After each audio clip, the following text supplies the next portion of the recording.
I am a psychiatrist. And not long ago, I wrote a book called Self-Esteem Class. And now I'm also working as an author. So my name is Hong-Kyun, and I work in two jobs I love. As a psychiatrist who writes, many people come to me and share their concerns. Some talk about the difficulties they face while running a business. Others talk about having difficulties in their relationships with family, and some people share concerns about their friendships. However, no matter what kind of worries they talk about, there's always a common theme that runs through them all, and that is love. Whether they're running a business or working at a company, people wonder, will my value be recognized? Those who worry about friends or family also wonder, can I really be loved? They worry, what if I don't receive love and end up isolated and alone? They are concerned about becoming a loner, especially these days, or rather, it's been a consistent concern for a long time. There is one topic that people keep worrying about. That is, many people worry and are curious about the topic of what kind of person should I love? And they usually ask me questions like these, Doctor, is it better for me to love someone whom I love more? Or is it better to love someone who loves me more? Yes, that's right. That's the kind of thing people wonder about. Is it better to date an older woman who buys me meals? Or is it better to date a pretty woman? So there are quite a few people who claim that they are unable to date anyone at all because they have no idea which option to choose between these two. Honestly, when faced with worries like that, I just wish people would at least try meeting someone first. I think it would be good if they could worry about it while actually dating someone. But in any case, as we go through life, even though we can't always come up with a perfect answer, we do need to set some concrete goals, or at least an outline of standards. That's why I think this question is actually quite important. To get straight to the point, I would say love someone whose defense mechanisms you can handle. To explain what I mean by this, we first need to clarify what we mean by love. Everyone, what do you think love is? What do you think it means to fall in love? Right. You probably have some vague ideas swirling around in your head, but it's not easy to pinpoint and explain exactly. I describe falling in love as being intoxicated by love. Just like being intoxicated by a scent or by alcohol, I wish we could stay in that slightly tipsy state for a lifetime. When you fall in love, actually something similar to being drunk happens in our bodies. Everyone, as many of you may know, a neurotransmitter called dopamine starts to be released in the brain. This substance, dopamine, is an activating agent. That's why your heart races, and the reason you can stay up all night talking and chatting after drinking, unable to sleep, is because of the release of dopamine. But these fluttering feelings, huh? How long do those heart-pounding emotions last when you start a new love? Unfortunately, they don't last very long. Do you know why that is? It would be nice if dopamine kept surging and we stayed energetic, but it just doesn't last that long. The reason is, it's simple.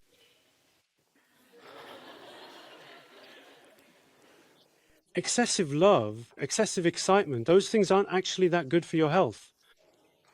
Think about it. Your heart keeps pounding whenever your partner is next to you. You get all nervous just from that. But after you get married, have kids, and live together, your partner is next to you. And every time, your heart starts racing again. Back when just making eye contact would make your heart drop, but now that you live together, you're constantly making eye contact. Imagine if every single time your heart kept pounding and collapsing like that. What do you think would happen? That would be an illness, a disease. You wouldn't be able to live long. But humanity has always evolved for survival. That's why surviving is more important than being in love for a long time. So after dopamine is released once, the body secretes GABA, which is an inhibitory neurotransmitter that brings calm and stability. As a result, inevitably, the excitement we used to feel gets subdued and the state of activation shifts to an inhibitory mode. We call this period the relationship burnout or rut. It can be helped. From an evolutionary perspective, in order for us to survive and protect our bodies, this phase of boredom is necessary. So scientists estimate that the shelf life of love, the period when dopamine is released in abundance, lasts about 3 months to 3 years. It's a bit disheartening, isn't it? If that's the case, then today's lecture could just end here with, there's nothing you can do about it. There are limits. Should I just wrap it up like this? But that wouldn't be right, would it? Truly pure and devoted love. We need to consider whether the kind of love where elderly couples in their 70s, 80s, or 90s cherishing each other for a lifetime is just an illusion. Does that mean their love doesn't exist? That's not the case. For those people to continue experiencing pure and devoted love, even as they age, the graph would have to look like this. So within our bodies, we inevitably have a dopamine system which acts like a stove that excites us and heats us up, and a GABA system, which is like an air conditioner that cools us down and helps us regain our senses. If the process of falling head over heels, going through a period of boredom, and then falling in love with the same person all over again keeps repeating, then it is possible to sustain love continuously.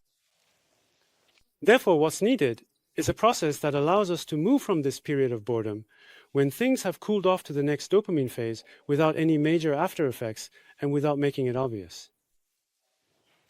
This is where our defense mechanisms come into play. A defense mechanism is this. It refers to the behavioral patterns we display when we are under stress. So not just during periods of boredom, but also when there's conflict, when you feel emptiness, or when you fall into lethargy, what kind of actions do you take? This is our defense mechanism. Loving someone is just too hard for you. And last time you loved someone and broke up, but you have no idea why. You don't know why this keeps happening. If this is something you're struggling with, it's important to check your own defense mechanisms, as well as those of the other person. It's very likely that a clash of defense mechanisms led to a negative outcome. For example, there are people who go hiking alone every time they're stressed. And what do we call that? That's their defense mechanism. There are also people who get completely drunk every time they're stressed. That too is their defense mechanism. Some people turn off their phones and disappear whenever there's a conflict. There are also people who keep completely silent and don't say a word whenever a conflict arises. Some people always blame others and stir up trouble whenever they're stressed or have difficulties in relationships. All of these are that person's defense mechanisms. For example, there are people who say, whenever there's a conflict, I have to talk it out while making eye contact. There's someone like this, and this person has fallen in love with someone who absolutely has to go to the mountains whenever a conflict arises. Do you think this love would be easy? Of course not. In the beginning, since they love you and have started a relationship with you, you might think, now you shouldn't go to the mountains, you should talk with me.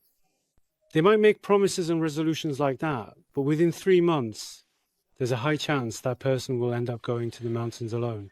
It can't be helped. That's just a fact. And why does that happen? There's a high chance it's because of you. Defense mechanisms over a long period become habits, part of one's character, and even a part of that person's culture, so they're not easy to change. That's why, if we want to know whether someone is truly compatible with us or not, we have to remember that when dopamine is surging, there are no couples who break up during that time. You need to carefully observe how they behave when they're under stress. You should also pay close attention to how they act when they're hungry, how they handle conflicts with friends, and how they deal with disagreements with their parents, and see if you're compatible in those situations. So, while it's hard to definitively say what kind of person is best to fall in love with, I think I can mention one or two types of people who seem not quite ready for love, or for whom loving might still be difficult. The first type are those who misunderstand the meaning of love. These people think that love means sacrifice, submission, or pity, seeing someone as pitiful, and they believe that is what love is. But if you try to love with that mindset, no matter how hard you try, the results will keep turning out badly. Love must be based on respect. You should acknowledge how great your partner is and respect the various aspects of your partner. Respect must be the foundation. So it's about forming an alliance on equal footing and equal terms with some overlap happening, not about forcing things or exploiting someone, because that's not a true alliance. That's just colonialism. So being able to respect each other and maintain a proper distance is what you could call true love. The second point is when your safety is threatened. There are cases like that. Like my boyfriend, my girlfriend, whenever they get angry, they start throwing things. Yeah. So I end up with injuries here and there. I keep getting hurt, but I think it's okay because I love them. I can endure it. There are people who say things like this. It's really hard to convince people like that, but still, someone who harms another's safety is not yet ready to truly hold the feeling of love within themselves. And not just physical safety either, social safety as well. Especially when you fall in love and become close, you end up sharing secrets with each other. If someone confides to you, saying it's a secret just between the two of you, but you go around spreading it everywhere or undermine their social safety net, then I think it's difficult for that person to truly love.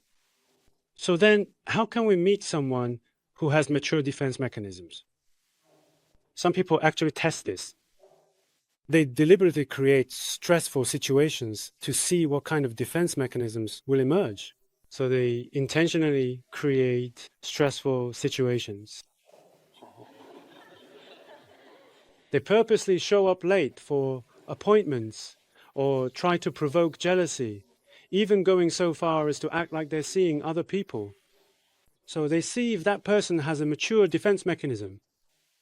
But the problem is, if the person doesn't pass the test and starts showing immature behavior, then they end up leaving because they don't like that person anymore. If they don't pass the test, but someone passed the test, they're really mature. They're really smart and very mature. But do you think those people would actually like them? You know, the ones who are doing the testing. Even if they pass the test, the very act of testing is in itself an immature defense mechanism. So those people will, in the end, ultimately end up leaving them. You know why? It's because I talked about defense mechanisms today here on Sabasi. So it's not just you who's watching this. They'll also end up watching this too. In the end, there is only one way we can meet someone with a mature defense mechanism. We have to develop mature defense mechanisms ourselves first.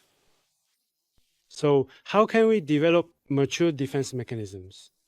You need to center yourself on expressing things in a refined way. Then, what is expressing yourself in a refined way? It doesn't mean just suppressing your emotions or feelings unconditionally, nor does it mean expressing them recklessly without caring if others get hurt or if their safety is threatened. So, what is refined expression? The keyword for this refined expression is in 3 words. What I want. If you're in a stressful situation, the subject shouldn't be you. Why are you like this? You should have done it this way. That just turns into blaming and fighting. It can't bring about any change. What I want is this, this, and this. That's what you need to say. My defense mechanism is to be alone for a bit. When I'm stressed, whether it's 5 or 10 minutes, I need to be by myself for a while. What I want is for you not to bother me and just calmly wait for me about 10 minutes. Also, I have to say something. Whenever something happens, I need to talk, you know? I need to get out like 2,000 words. So when I'm having a hard time and I talk about it, what I want is for you to just nod along. These are the things you need to say. Please, don't try to offer solutions and don't say things like, well, I think that's your fault. You have to repeatedly explain what it is that you want. That's the only way. We have to make an effort and compromise if we want to love properly. There's no other way. You can't change your defense mechanisms overnight, but you do need to make an effort to change them little by little. That way, while you are in love, you can achieve love and also help your defense mechanisms mature. The truth is, being in love is a difficult thing. Maintaining love over time is even harder and requires effort. The one bit of good news is this: over your whole life, you only need to find one person. It's not a good thing if there are 2, 3, or even 10 people whose defense mechanisms match with mine. It would only make things more complicated. I hope you'll keep your hopes up and look for love with the mindset that you only need to find that one person. Earlier on, when I mentioned that the shelf life of love is from 3 months to 3 years, a lot of people felt discouraged. But fortunately, even this is considered long for mammals. Take insects, for example. After mating, they sometimes eat each other. At least we don't do that. So even if you go through a period of boredom, I hope you can wisely overcome it with mature defense mechanisms and continue to enjoy a happy and stable love for life. That's all I have prepared for today. Thank you.